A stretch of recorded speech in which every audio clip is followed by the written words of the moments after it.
Bismillahirrahmanirrahim. Assalamualaikum warahmatullahi wabarakatuh.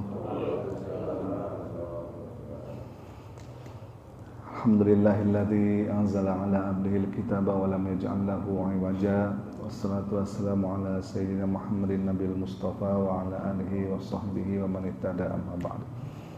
Hadirin jamaah sekalian yang dirahmati Allah Subhanahu wa taala, marilah senantiasa kita bersyukur kepada Allah Subhanahu wa taala yang senantiasa melimpahkan begitu banyak nikmat kepada kita semua sehingga kita tidak bisa menghitung nikmatnya walaupun hanya satu.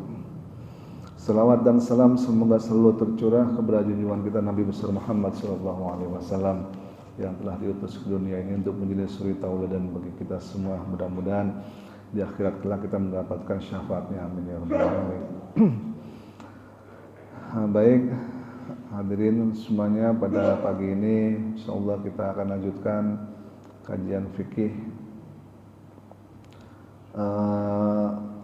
Pada pertemuan yang lalu kita sudah belajar bersama-sama mengenai bab toharoh, yaitu bersuci, dimulai dengan air, macam-macam air, kemudian bagaimana cara berwudu, cara tayamum terakhir. Hari ini kita akan mulai bab baru, yaitu bab sholat. Nah, kitab Ahkamis Sholati, yaitu bab yang menjelaskan hukum-hukumnya sholat. Sebelumnya kita bacakan suratul Fatihah untuk musannif kitab ini. Mudah-mudahan yang mengarang kitab ini dan juga kita semua mendapatkan barokah darinya.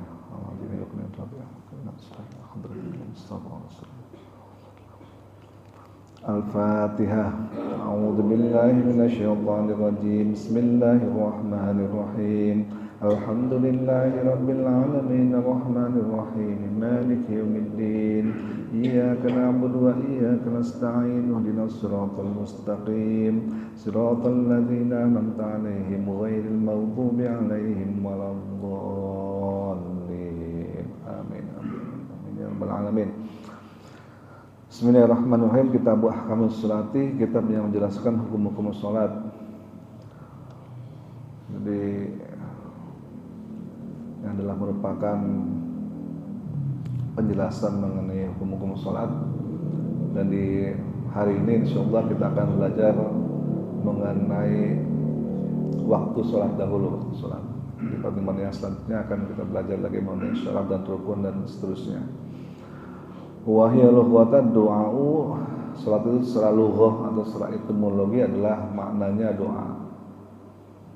Wa syar'an, dan secara syariat kama qala Rafi'i, sebagaimana dikatakan oleh Imam Rafi'i, aqwalu wa aqwalun wa af'alun muftatahatun bitakbiri muftatamatun bitaslim, yaitu perkataan-perkataan, wa af'alun, dan perbuatan-perbuatan, muftatahun bitakbiri, yang diawali dengan takbir.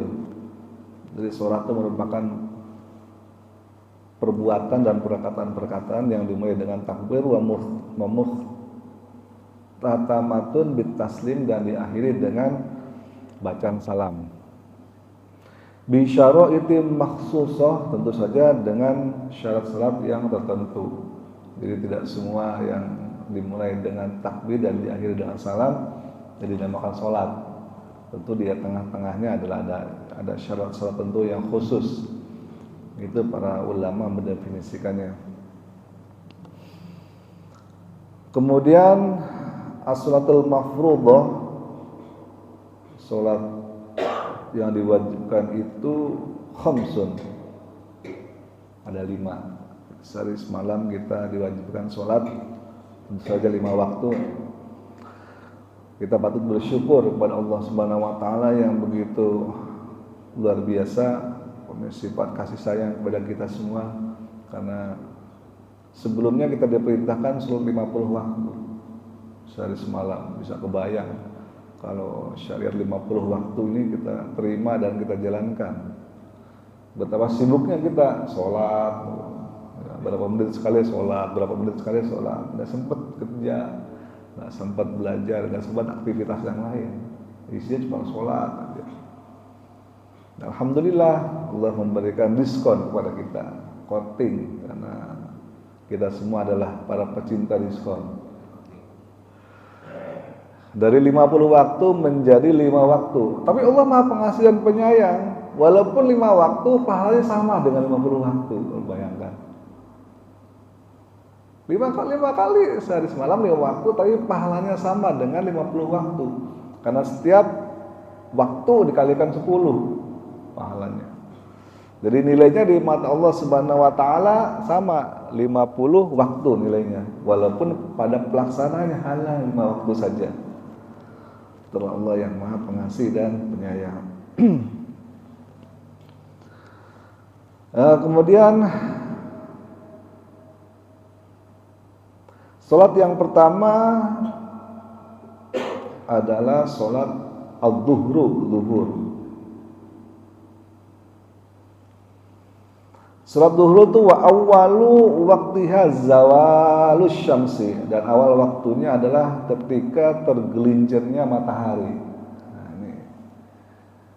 Jadi kalau zaman dulu yang namanya sholat itu tidak menggunakan jam, karena memang belum ada jam. Apalagi di masa Rasulullah belum ada jam, tidak ada jam dinding, apalagi jam digital.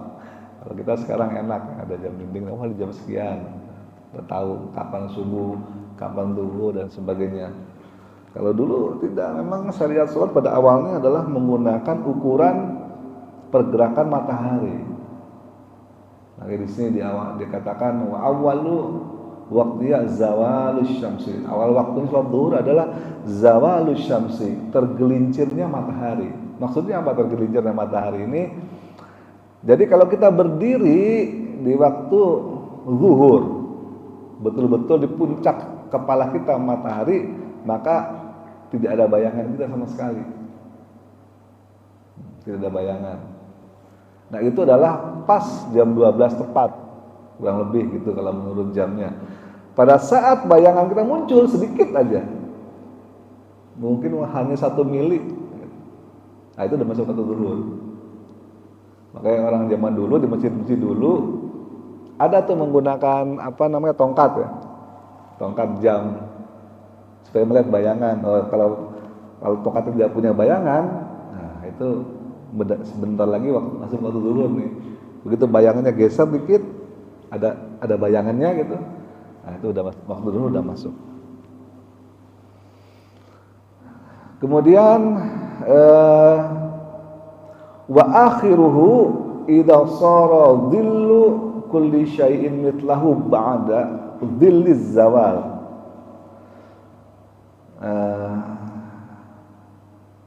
Kemudian akhir dari salat zuhur adalah ketika bayangan dirinya atau bayangan benda itu sama panjangnya dengan aslinya. Ya kan? Jadi kalau kita ketika berdiri kita telanjang sekian senti, bayang kita sama, aslinya kita, tinggi kita sama dengan tinggi bayangan kita, itulah akhir salat zuhur. Ketika tinggi bayangan sama. Atau kalau di masjid-masjid dulu kan ada tiang mungkin panjangnya segini, kita udah tahu nih tiang ini panjangnya misalnya berapa, 30 cm misalnya.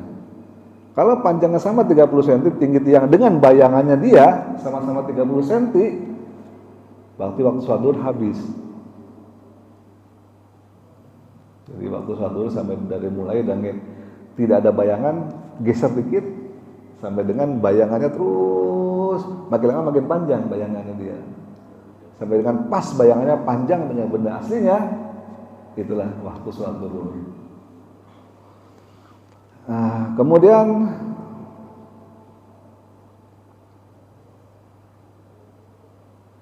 wal asru, dan waktu sholat asar.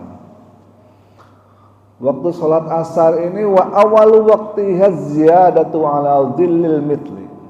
Jadi awal sholat waktu adalah kelanjutan yang tadi. Ziyadatu ada tambahan sedikit ala dhillil misli terhadap bayangannya dirinya sendiri. Jadi tadi waktu zuhur habis ya, pada saat panjang benda aslinya sama dengan panjang bayangannya habis. Nah itu begitu geser dikit, bayangnya lebih panjang sedikit dari benda aslinya, masuk waktu sholat asar. Waktu masuk sholat asar, kemudian wa akhiruhu fil ikhtiyari ila dilil mitlain.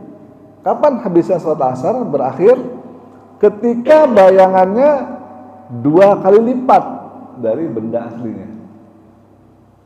Maka habislah waktu, sebenarnya belum habis ya waktu sholat asar. Nah, ini para ulama membagi waktu sholat itu secara umum menjadi 3 aja. Umum ya. Yang pertama adalah namanya waktu ikhtiar.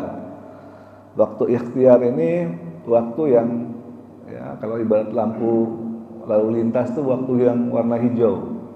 Masih boleh, masih baik dilakukan waktu ikhtiar. Diawali dengan tadi kalau sholat duhur geser sedikit dari tidak ada bayangan sampai dengan bayangan yang panjang dengan sama dengan aslinya, itu waktu ikhtiar. Begitupun sholat asar, begitu geser dikit dari panjang bayangan yang sama dengan aslinya sampai dengan 2 kali lipat bayangannya dengan dibanding panjang aslinya. Itu namanya waktu ikhtiar, waktu ikhtiar. Jadi waktu yang dibolehkan untuk melakukan sholat. Kemudian para ulama juga membagi setelah waktu ikhtiar namanya adalah, tapi di dalam waktu ikhtiar ini ada namanya waktu fadilah. Jadi di awal waktu, begitu masuk waktunya kita segera mengumandangkan azan. Kemudian setelah azan kita kalau memang ada sholat sunnah ya sholat sunnah dulu. Kemudian dilanjutkan dengan iqamah dan sholat berjamaah. Jadi di dalam waktu ikhtiar itu ada namanya waktu fadilah, waktu yang paling afdol untuk melaksanakan sholat, yaitu di awal waktu. Nah, kemudian setelah waktu fadilah ada lagi namanya waktu jawaz. Jadi waktu jawaz ini merupakan waktu yang warning ya, warnanya kuning, ibaratnya lampu itu udah hati-hati nih, udah menjelang habis waktunya. Waktu kuning adalah waktu yang kita harus segera sholat. Karena kalau sampai dengan lewat dari waktu itu, maka kita akan masuk ke dalam waktu haram. Jadi ada waktu ikhtiar, diperbolehkan, waktu jawaz yang hati-hati. Nah, waktu jawaznya sholat asar, ini begitu bayangannya 2 kali panjang benda aslinya, geser dikit, itu udah masuk waktu jawaz. Itu warning, udah hati-hati. Karena waktunya tinggal sedikit, sampai dengan terbenamnya matahari. Waktu asar seperti itu. Karena kalau matahari udah terbenam, artinya kita udah masuk waktu sholat maghrib. Jadi waktu asarnya sudah habis dan masuk ukurannya masuk, hitungannya masuk waktu haram untuk melaksanakan sholat asar karena sudah maghrib. Nah, bagaimana kalau misalnya terlewat? Nah, nanti dijelaskan, ada hadisnya bahwa Rasulullah SAW mengatakan jika seseorang mendapat 1 rakaat sholat, kemudian dia mendengar azan bahwa sholatnya udah habis, itu masih dihitung sebagai sholat sah sholatnya. Gitu. Nanti ada hadisnya kita jelaskan.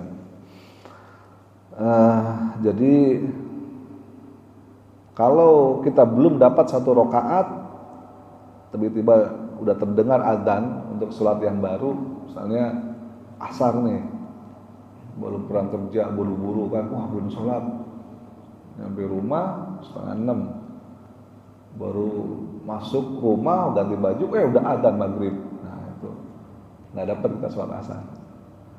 Tapi kalau misalnya buru-buru nyampe rumah, kita langsung wudhu, kita langsung sholat, dapat 1 rakaat, azan maghrib, nah dapat sholat asarnya. Begitu kata Rasulullah SAW. Minimalnya 1 rakaat aja udah dihitung kita waktu sholatnya dapat.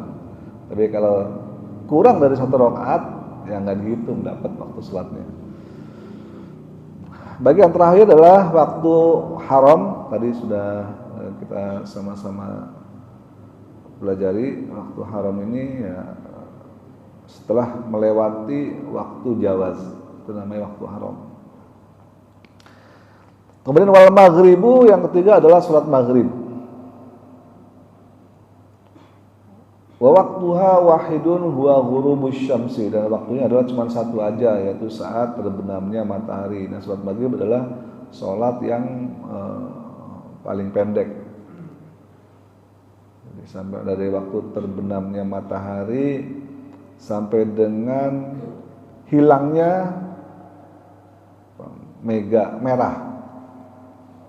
Begitu matahari terbenam, terus kan kita suka ngeliat tuh di barat, ya, kemerah-merahan langitnya, itu masih masuk waktu maghrib. Begitu mega merahnya hilang, nah itu udah masuk waktu isya selanjutnya.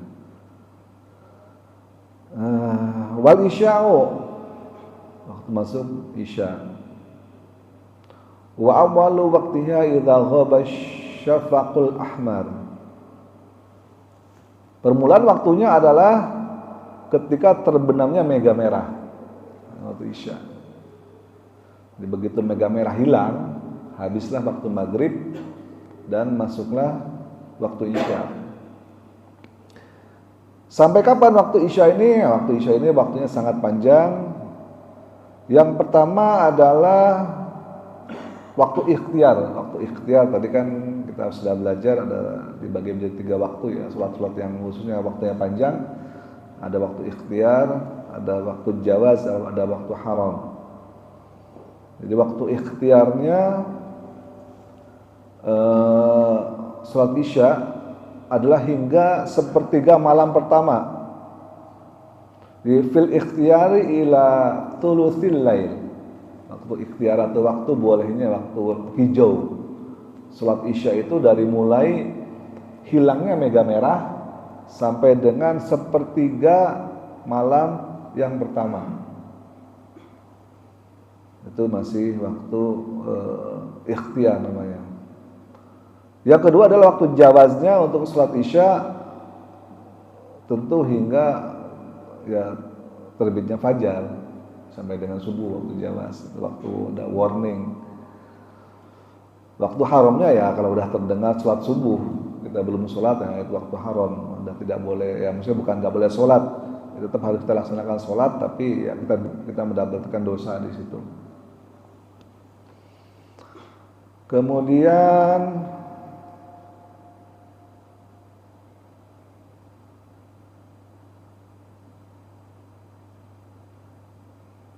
saya singkat-singkat aja biar nggak terlalu banyak. Terakhir adalah waktu sholat subuh. Wasubhu, yang terakhir adalah waktu sholat subuh.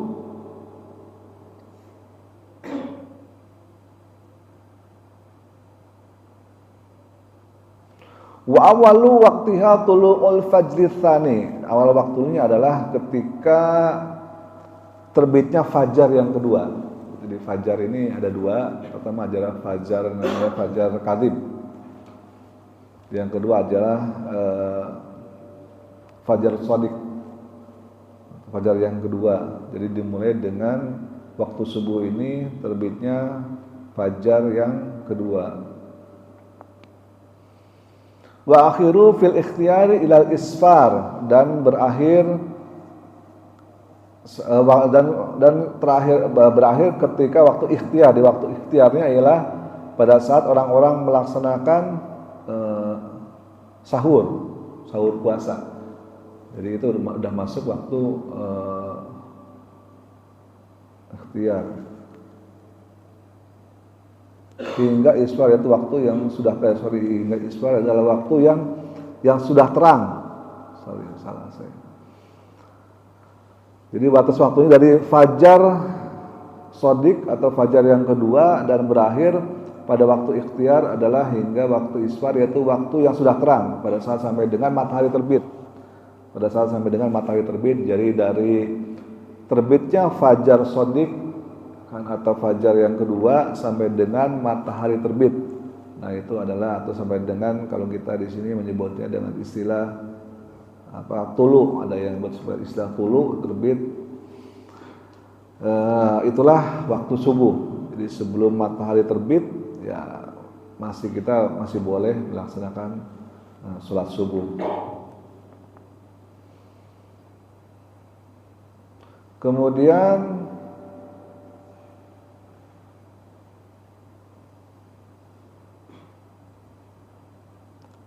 kita ada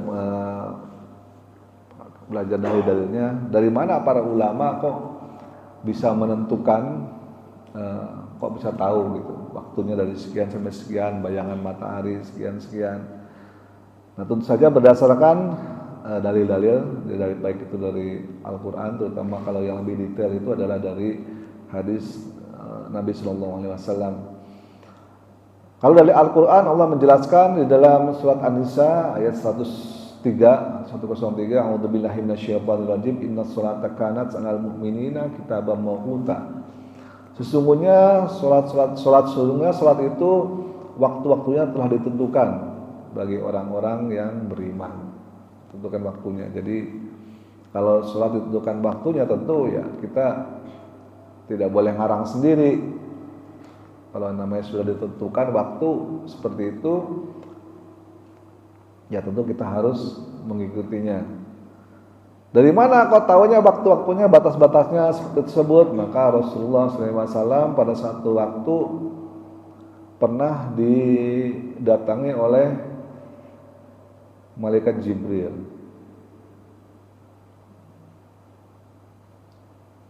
Datangi oleh malaikat Jibril selama 2 hari berturut-turut. Jadi di hari pertama malaikat Jibril mengimami sholat Rasulullah SAW. Dimulai dengan sholat duhur. Malaikat Jibril mengimami sholat duhur pas waktu tergelincirnya matahari di hari pertama.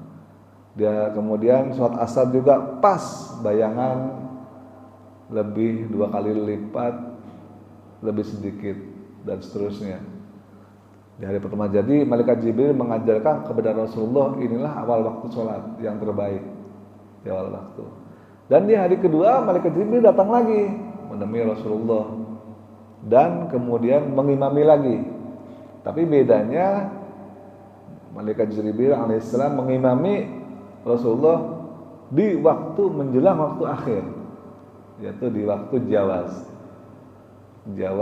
mengimami sengaja di waktu akhir.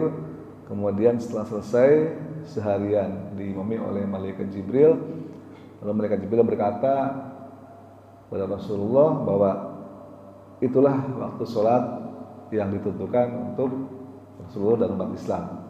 Diawali dengan hari kemarin. Hari kemarin itu sholat duhur misalnya pas bayangannya tidak ada bayangan, tergelincir sedikit sampai dengan bayangannya panjangnya sama dengan bendanya dan seterusnya, sehingga Rasulullah memahaminya dari situ. Dan kemudian para ulama menggunakan hadis ini sebagai dasar untuk menentukan waktu sholat. Tapi ada hadis lain lagi, hadis yang tadi diriwayatkan oleh Imam At-Tirmidzi. Sebagian ulama ada yang menganggapnya hasan, bukan sahih. Tapi ada satu lagi hadis yang diriwayatkan oleh Imam Muslim, memang hadisnya sahih. Di sini diriwayatkan adalah waktu Rasulullah bersabda, waktu dhuhri ila zalatis syams. Ini hadisnya. Waktu salat zuhur adalah jika matahari telah condong dan bayangan seseorang seperti panjangnya benda selama belum tiba waktu asar. Waktu salat asar selama matahari belum menguning. Waktu salat maghrib selama mega merah belum menghilang. Waktu salat isya adalah hingga tengah malam. Serta waktu salat subuh semenjak terbit fajar selama matahari belum terbit. Jika matahari telah terbit, maka janganlah melaksanakan sholat sebab ia terbit di antara 2 tanduk syaitan. Ini adalah hadisnya yang sahih diriwayatkan oleh Imam Muslim, hadis nomor 612. Jadi dari dua hadis tadi, banyak saat Rasulullah kedatangan malaikat Jibril dan diajari bagaimana melaksanakan sholat. Tambah dengan hadis ini, para ulama akhirnya mengkodifikasi, membuat urutan-urutan bagaimana tata cara waktu sholat dan sebagainya. Sampai dengan saat ini, sehingga ya alhamdulillah kalau sekarang sih enak ya, nggak perlu lihat matahari lagi repot karena lagi mendung kemana ya. Zaman sudah modern, pergerakan matahari sudah bisa dihitung dengan cermat, sehingga kita punya yang namanya jam, sehingga kita menentukan waktu sholat berdasarkan jam.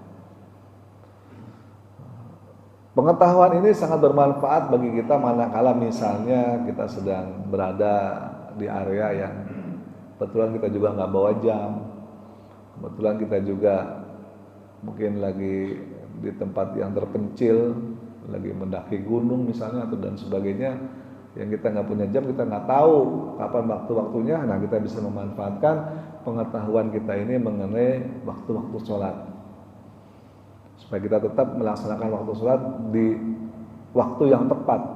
Jangan sampai cuma kira-kira doang, wah kayaknya udah nih. Kalau ada ukuran tepatnya, yaitu dengan menggunakan bayangan matahari, nah, insya Allah kita bisa melaksanakan sholat sesuai dengan waktunya. Kemudian ada hadis lain. Di sini dikatakan hadis yang diriwayatkan oleh Imam Bukhari juga, nomor hadis 554, dan Imam Muslim nomor hadis 608. Man adraka minas subhi rakaatan. Nah, ini yang tadi saya jelaskan, barang siapa mendapatkan satu rakaat dari salat subuh qabla an tatlu asy-syamsu, sebelum terbitnya matahari, faqad adrakas subhi, maka dia telah mendapatkan salat subuh.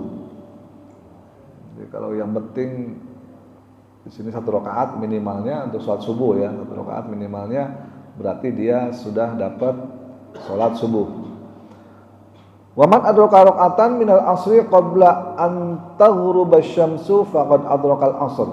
Nah, tapi kalau salat asar di sini 2 rakaat dikatakan. Salat subuh yang 1 rakaat. Ada hadis lain sih sebenarnya. Oke. Ini hadis yang diriwayatkan oleh Bukhari Muslim itu. Jadi kalau salatnya adalah salat subuh, artinya setengah. Kalau misalnya dia udah mendapatkan setengah jumlah rakaat dari jumlah rakaat ya. Kalau salat subuh dia dapat 1 rakaat, terus terdengar, terus kemudian terbit matahari.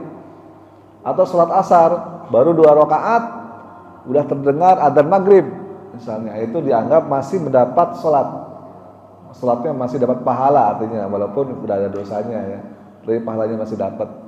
Kita tidak jadi sholat itu ada namanya sholat ada namanya sholat qadha.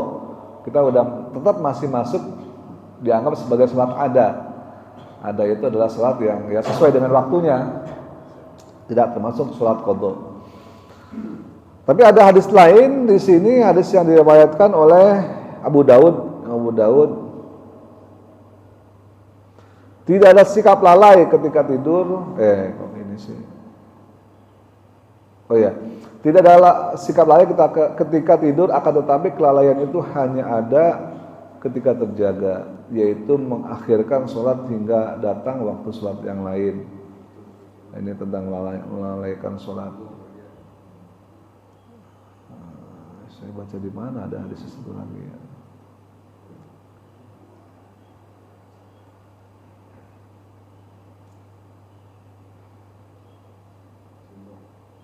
Ya kalau berdasarkan hadis Bukhari Muslim ini ya kita ikutin ini aja, bahwa minimalnya 1 rakaat untuk subuh dan 2 rakaat untuk sholat yang asar, mungkin isya dan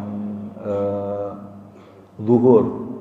Itu sudah dianggap mendapatkan waktu sholat, jadi tidak masuk sholat qadha. Kemudian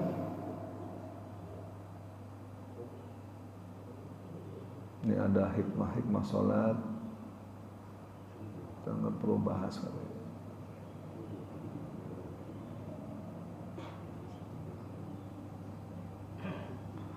Mungkin itu aja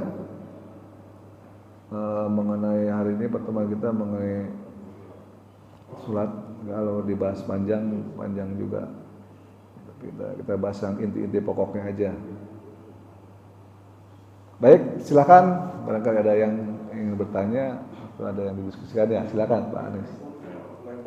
Waalaikumsalam warahmatullahi wabarakatuh. Kalau sholat asar tidak keburu, artinya langsung maghrib, jadi kita tidak sholat asar ya. Nah, gimana menggantikannya? Nanti kan kita asar kan sudah lewat ya. Baik, jadi sholat itu merupakan kewajiban yang sama sekali tidak boleh ditinggalkan. Berbeda dengan ibadah yang lain, karena sholat itu tidak ada satu alasan pun yang membolehkan kita untuk meninggalkan sholat. Lain dengan ibadah yang lain ya. Kalau misalnya zakat terbatas hanya bagi yang punya kelebihan harta dan sudah mencapai baik nisab maupun haul. Kemudian haji ya hanya bagi orang yang mampu. Kemudian kalau yang nggak mampu ya nggak perlu haji, nggak apa-apa, nggak wajib. Kemudian puasa juga hanya bagi orang yang sehat dan tidak sedang dalam perjalanan. Kalau lagi sakit ya nggak usah puasa, boleh gitu meninggalkan puasa, nanti diganti di hari yang lain. Begitupun sedang perjalanan boleh nggak puasa diganti dengan hari yang lain. Tapi kalau sholat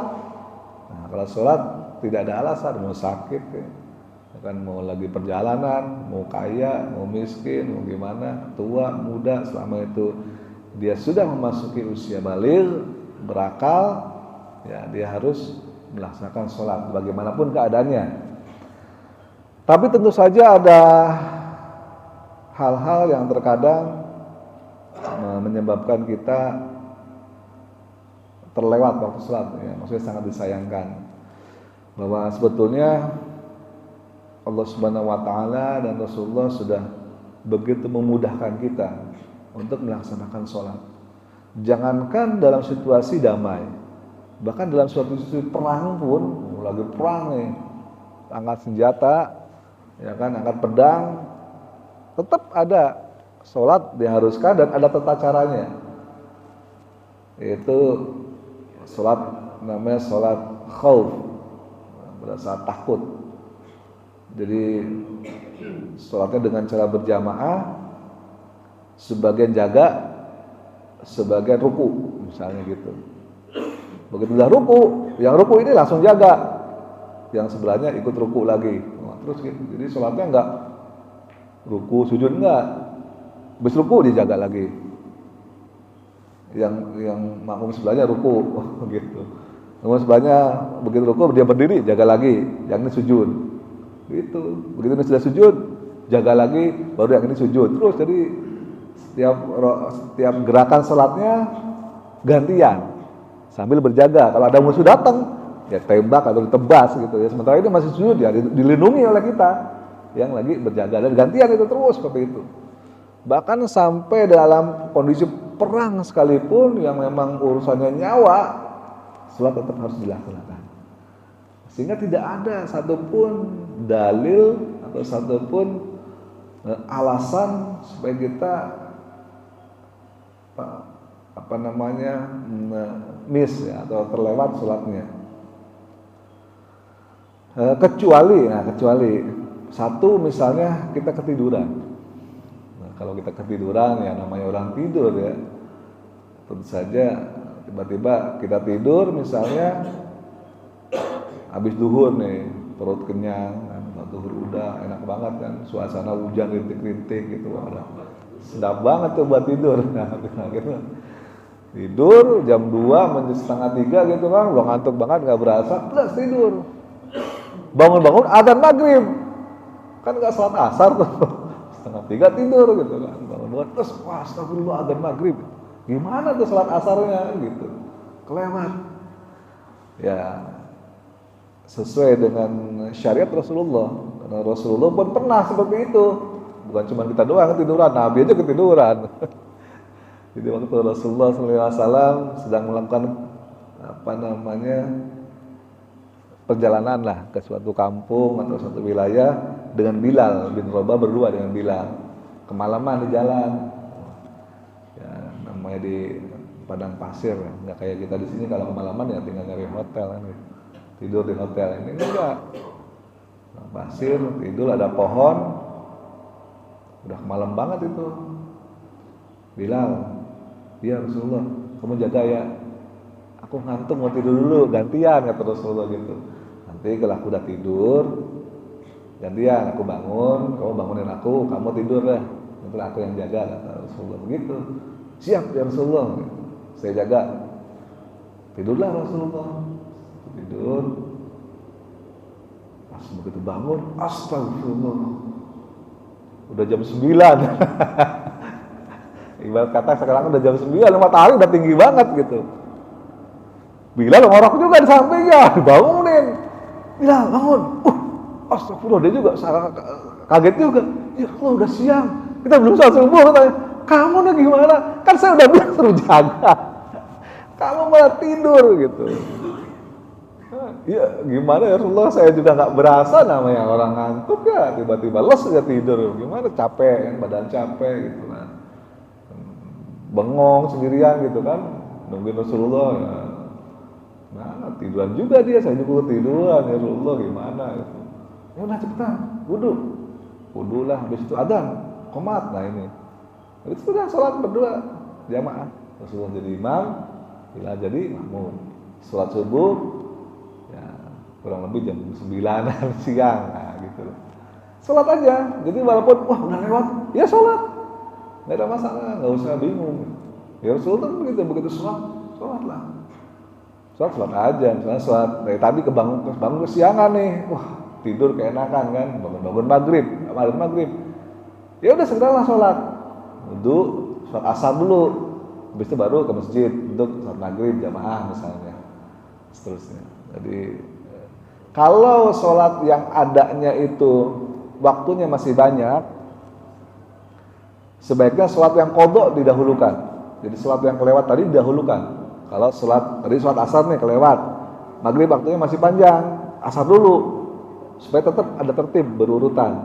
Begitu para ulama menjelaskannya. Tapi kalau sholat maghribnya udah pendek, bangun-bangun udah jam 7 kurang seperempat, wah bentar lagi mau isya gitu kan, asar belum, maghrib belum. Kalau misalnya asar dulu, maghribnya nggak dapet nih, keburu adzan isya. Makanya wudu, maghrib dulu sholatnya, karena sholat maghrib masih bisa dapat walaupun udah mepet. Habis maghrib selesai, sholatlah asar, karena belum asarnya. Habis itu kan adzan isya pasti itu, ya udah sholat isya lanjut ya masjid dan seterusnya. Jadi itu kira-kira ada sholat adalah satu-satunya ibadah yang tidak ada rukhsah atau tidak ada keringanan alasan apapun untuk meninggalkannya. Ada dengan berbagai alasan apapun. Saat lupa gimana? Saat lupa ya, waduh lupa, ternyata saya belum sholat asar tadi gitu, saking asiknya misalnya kan, entah asik meeting atau asik apa kan, atau lagi berantem di jalan misalnya kan. Misalnya senggolan mobil di jalan, kadang-kadang kan kita kalau lagi emosi senggolan mobil misalnya jalan berantem, lupa kalau kita belum sholat. Lu nabrak gua nih, nggak bisa, tanggung lama ribut anu. Astagfirullah, belum sholat dari tadi lupa gitu misalnya. Ya udah begitu ingat, langsung aja nanti selesai ini cari musola atau di masjid, sholatlah di situ. Jadi tidak ada alasan untuk sholat itu ditinggalkan. Tetap dilaksanakan dalam kondisi apapun, bahkan se-ekstrim perang sekalipun, sholat harus tetap dilaksanakan. Artinya tetap bisa dilaksanakan ya? Tetap harus dilaksanakan, Pak. Hanya niatnya saya mengaku kembali pada soal Ustaz tadi pernah bilang kan, kalau kita sholat di luar waktunya niatnya bukan adaan tapi qadhaan. Ya ini namanya sholat qadha. Ya ada sholat ada adalah sholat tapi ikhtiar yang memang di dalam waktunya. Sholat yang ada dalam waktunya. Kalau qadha adalah sholat yang dilaksanakan di luar waktunya. Sholat asar tadi dilaksanakan setelah maghrib, dalam waktu maghrib. Nah itu namanya sholat qadha. Memang Allah Subhanahu Wa Taala tuh maha pengasih dan penyayang. Kalau saja Rasulullah tidak Allah buat ketiduran waktu itu, bingung kita karena nggak ada syariatnya gitu. Allah tuh apa tahu sengaja tuh Allah bikin Rasulullah sama Bilal tidur, ditidurin supaya umat Islam tahu, oh gini caranya kalau kelewat waktu sholat. Ada namanya, dari sinilah para ulama mengkodifikasikan tentang atau memformulasikan tentang sholat qadha, karena memang ya Rasulullah seperti itu. Termasuk juga Rasulullah lupa misalnya sholat, pernah juga sekali lupa sholat asar 3 rakaat, itu pernah juga ya dibuat lupa sama Allah sengaja, supaya apa? Supaya jadi syariat, supaya jadi pelajaran bagi kita semua. Karena kalau Rasulullah tidak pernah lupa, bingung kita pada saat kita lupa sholat asar misalnya 3 rakaat, gimana cara nambahnya? Bingung. Jadi Allah Rasulullah ajarkan, memang ya begitulah Allah Subhanahu Wa Taala dengan berbagai cara mengajarkan kepada kita, kepada Rasulullah, kepada kita semua tentang hal-hal yang memang terjadi di luar kebiasaan. Bila normal gimana kalau gini, gimana kalau gitu, ya semuanya tentu diajarkan, ada tata caranya. Silakan, ada lagi yang lain? Ya, silakan Pak Tri Osa. Waalaikumsalam warahmatullahi wabarakatuh.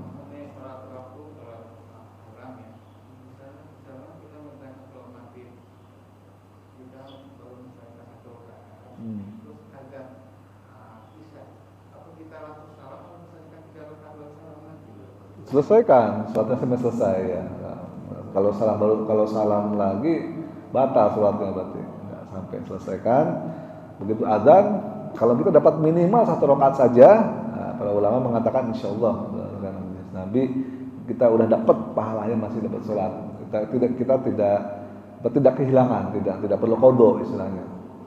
Tapi tetap harus diselesaikan. Ya, waktu adzan ya udah tetap aja selesaikan. Adzan maghrib itu ya teruskan sholat asar sampai dengan selesai. Atau kalau tadi maghrib ya teruskan, walaupun adzan isya sudah terdengar tetap teruskan sampai dengan selesai. Habis itu baru kita sholat isya. Seperti itu. Ya, silakan Pak Tatang. Assalamualaikum warahmatullahi wabarakatuh. Waalaikumsalam warahmatullahi wabarakatuh. Ini berkaitan dengan kesucian diri. Seperti kemarin saya naik bis, Pak. Naik bis mana? Bapak Bosar. Purwakarta. Naik bis itu kebelet kencing. Ya. Kencing. Akhirnya kencing ke toilet. Ya. Udah pas kita buang air, tahu-tahu nggak ada air di situ. Ya. Terus kan kita jelas najis nih. Masuklah waktu zuhur. Gimana tuh Pak? Dengan apa kalau tidak air bisa, kalau kita nggak najis kita bisa tayamum. Tapi karena kita sudah kencing tentu nggak ada air, kayak begitu gimana? Ya sebetulnya Rasulullah kan mengajarkan kalau nggak ada air ya bisa pakai batu atau pakai tisu. Kalau zaman modern sekarang kan pakai tisu boleh, atau air aqua, macam-macam sih sebenarnya, banyak cara gitu loh. Artinya supaya kita tuh tidak najis. Karena kalau udah najis ya nggak sah sholatnya, nanti dipakai sholat. Ini emergency nih, udah nggak ada air, nggak ada tisu, batu nyari. buru-buru banget.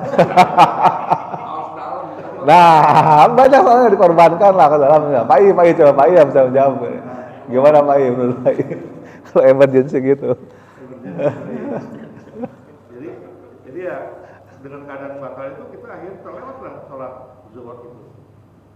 Ya kan? Apakah nanti kita sampai di tempat udah menjelang mau masuk asar nih? Apakah kita wudu dulu, membersihkan dulu baru kita sholat ini? Iya harusnya gitu. Tahu najis. Udah masuk asar nih bulan. Iya. Apakah kita lohornya sholat dulu atau gimana? Intinya gini, Kalau kita memang terkena najis dan yakin kita terkena najis, ya tetap harus sholat, tapi bersihkan dulu najisnya. Iya. Begitu.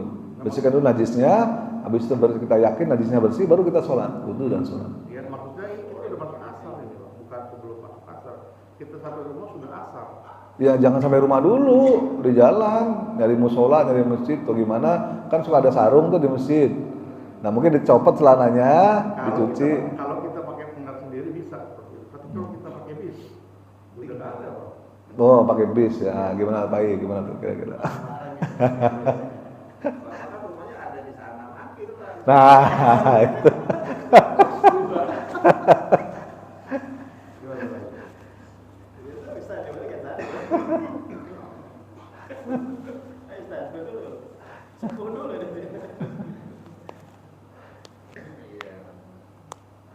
Ya pokoknya intinya kalau saya sih intinya sih sebisa mungkin gimana caranya supaya kita tetap harus sholat lah gitu. Ya kita usaha aja maksimal gitu kan, usaha maksimal gimana. Makanya tadi kalau misalnya najis ya mungkin usaha maksimalnya ya celana dalamnya dilepas dulu kayak gitu misalnya kan. Mungkin yang terkena najis dan celana dalamnya, celana luarnya ya anggap aja udahlah ini kan yang penting kita sholat gitu aja. Kalau misalnya itu kan pasti kita sama pakai celana dalam Pak ya. Nah, kalau bukan celana dalam ya mungkin celana dalamnya aja kita anggap najis, yang kita lepas, yang kita sholatnya nggak usah pakai celana dalam, misalnya gitu. Udah sholat. Kalau disakuin boleh. Jangan kalau dibawa sholat najis juga. Disimpan di mana kayak di bungkus plastik atau apa gitu kan. Mungkin sebenarnya banyak cara sih, maksudnya tidak ada ini apa namanya, banyaklah cara, apalagi zaman sekarang kan segalanya serba mudah gitu kan, segalanya serba mudah, kita bisa misalnya pakai air aqua, tadi Bang bilang itu juga bisa kalau nggak ada batu. Weh, tolong dong aqua segelas gitu. Pegangin gitu kan, bisa gitu.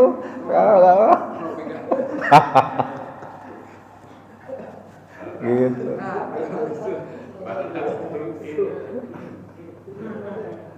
Gitu tetap najis juga, nggak bisa membersihkan itu, kecuali kalau dilap ya, kalau atau pakai air ya, barulah ini. Jadi kalau pakai tisu nggak apa-apa ya. Nggak apa-apa pakai tisu itu, misalnya kita itu sebagai, Tisu kering aja Pak ya. iya nggak apa-apa.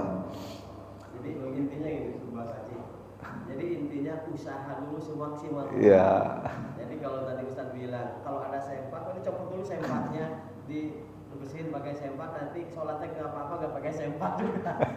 Paling tidak minta bantuan. Bagaimana udah semua cara kita? Kalau saya kira apa namanya dalam sekarang ini nggak ada ya sebetulnya. Seperti misalnya masih ada ikhtiar yang bisa kita usahakan sebetulnya.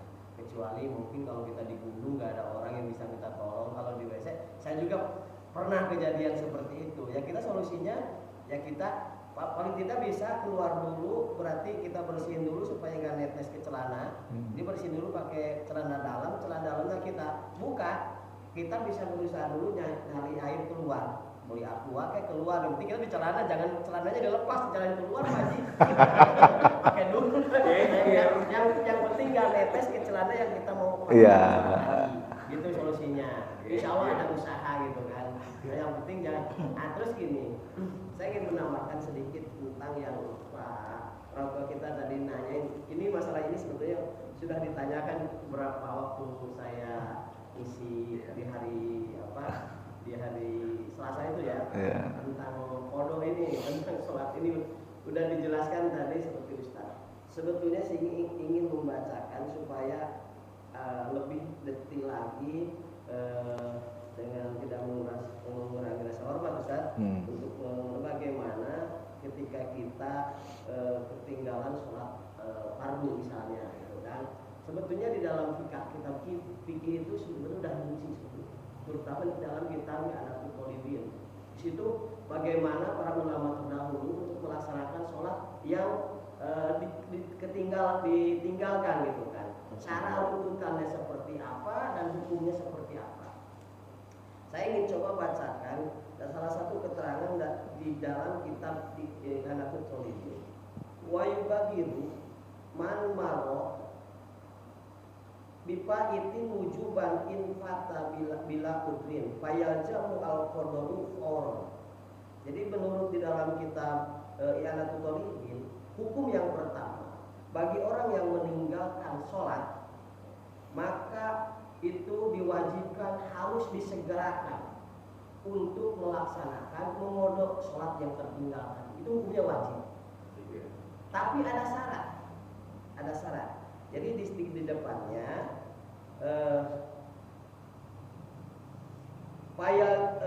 man marobi itu wujuban in fata bila udri. Apabila sholat tersebut itu ditinggalkan dengan tidak ada udzur. Jadi kalau bapak meninggalkan sholat tidak ada udzur, sekonyong-konyong meninggalkan sholat zuhur, maka itu kodonya itu wajib buru-buru pak. Nanti ke depan ada mana apa mendahulukan wajib yang kodo atau wajib yang sholat yang hadir. Jadi ya ada itu nanti ke depannya ada.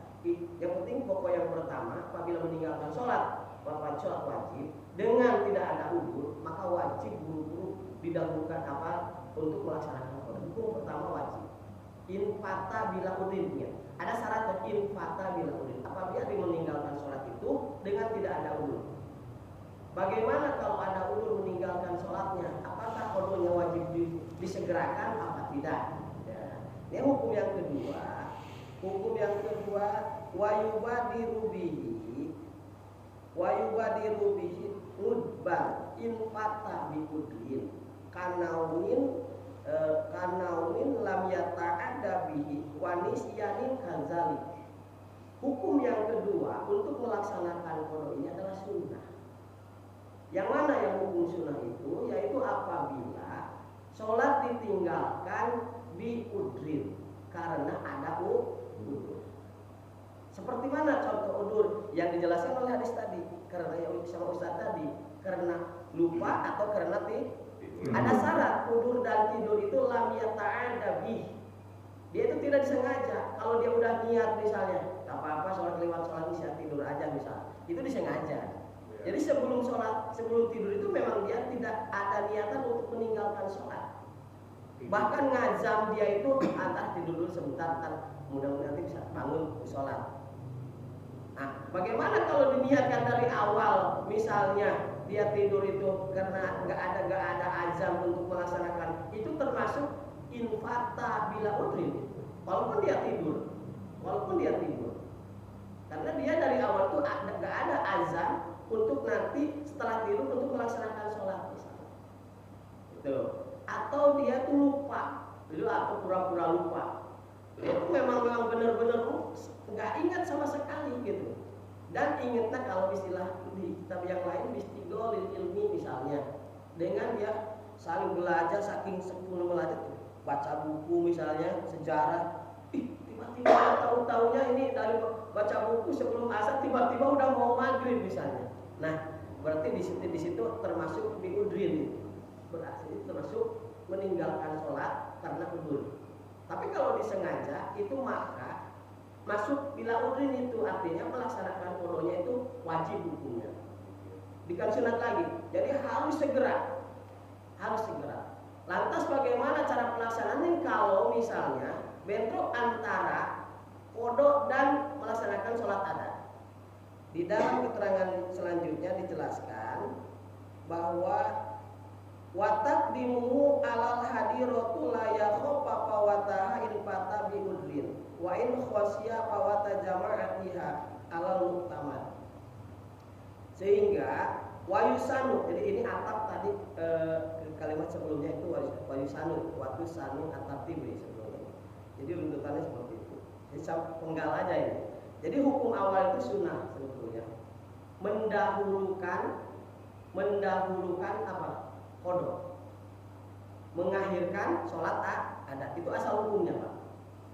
Jadi kalau Bapak misalnya ketinggalan sholat zuhur, nanti sholat asar Bapak qada dulu baru asar. Itu akan hukum sunnah seperti itu. Jadi kalau ditakdirkan begini atopnya ini. Wa yusanu takdimuhu alal hadirati. Wa dan sunnah apa takdimuhu mendahulukan itu Fait itu adalah sholat yang tertinggal. Nah, alal hadiroti mengakhirkan sholat yang hadir, artinya sholat adat tadi. Nah, itu dengan catatan la yakhofu fawataha. Seperti Ustaz tadi bilang, sampaikan bahwa bagi orang yang tidak merasa takut bahwa apabila dia mendahulukan sholat qada itu sehingga sholat yang hadir itu keluar dari waktunya. Jadi muqabalah dari itu berarti kalau dia merasa takut, misalnya kalau saya qada dulu berarti nanti misalnya malah sholat yang hadirnya nanti keluar waktunya misalnya. Nah berarti di situ tidak ada kesunahan untuk mendahulukan qada, berarti kita wajib mendahulukan apa lagi dulu? Ada dulu. Karena di situ ada syarat la yakhofu fawataha, apabila dia tidak takut dengan keluarnya waktu yang ada itu. Jadi itu asal pokok Pak. Jadi di belakang qada itu saya menambahkan sedikit. Pertama ada yang wajib, yang kedua ada yang sunnah. Mana yang wajib? Bapak dia meninggalkan sholat itu karena tidak ada udzur. Dia sengkanya-kanya tidak sholat, malas misalnya sholat dan dosa tiba-tiba tidak sholat mau kodo. Nah di dalam kodo itu sebetulnya itu wajib disegerakan, harus buru-buru, harus secepatnya dia. Seperti yang Rasulullah SAW ketika ingat langsung sholat, kan gitu. Hukum yang kedua adalah sunnah. Sunnah itu adalah apabila dia meninggalkan sholat, tapi karena ada udur. Udurnya ini ada syarat juga lam yata'an nabi. Dia itu tidak disengaja untuk tidur, tidak sengaja untuk lupa. Kalau dia disengaja untuk tidur dan disengaja untuk lupa, itu masuk bila udrin. Hukumnya kembali ke wajib walaupun dia tidur atau lupa. Yang ketiga, antara melaksanakan qada dan adat, maka kalau qadanya ini ketinggalannya ini, misalnya tadi dengan melaksanakan qadanya ini tidak merasa keluar waktunya ada, maka itu sunnah tidak dahulukan. Ini sebetulnya panjang Pak. Bagaimana kalau bentrok antara kodo dan kodo? Ini kedepannya ada. Jadi muqabalahnya Pak, kalau dia Bapak takut kalau saya misalnya kodo dulu ini pasti ketinggalan nih. Soalnya pasti keluar waktunya sholat adat. Jangan dulu kodo Bapak. Wajibnya dulu, asar dulu baru nanti kodo zuhur. Mungkin Ustaz tambahan sedikit apa ini supaya menjelaskan. Ya kemarin soalnya belum saya bacakan detailnya gitu, keterangan seperti apa gitu. Kalau ditanya di kilafatan ini sarah kita Anatul Thalibin. Ada di kitab Anatul Thalibin di halaman kedua. Di halaman kedua. Jadi bisa dibacakan di situ ada insya Allah di situ lebih detail sebetulnya, panjang kemarin insya Allah lain kali kita jelaskan saja. Itu aja Pak, tambahan sedikit. Waalaikumsalam warahmatullahi wabarakatuh. Baik, terima kasih banyak Pak Ustadz atas penjelasannya yang begitu detail. Memang masalah sholat ini para ulama udah membahasnya begitu detail dan lengkap. Itu berbagai macam kitab sudah ditulis dan berbagai macam dalil dan sebagainya gitu. Artinya kita tinggal ngambil aja mau pakai pendapat ulama yang mana atau menggunakan dalil yang mana. Baik, mungkin itu aja karena waktu udah lewat waktu syuruk. Mudah-mudahan ada manfaatnya. Mohon maaf jika ada kesalahan dari diri saya. Mari kita tutup dengan doa kafaratul majlis. Subhanakallahumma bihamdika asyhadu an la ilaha illa anta astaghfiruka wa atubu ilaik. Billahi taufiq wal hidayah. Wassalamualaikum warahmatullahi wabarakatuh.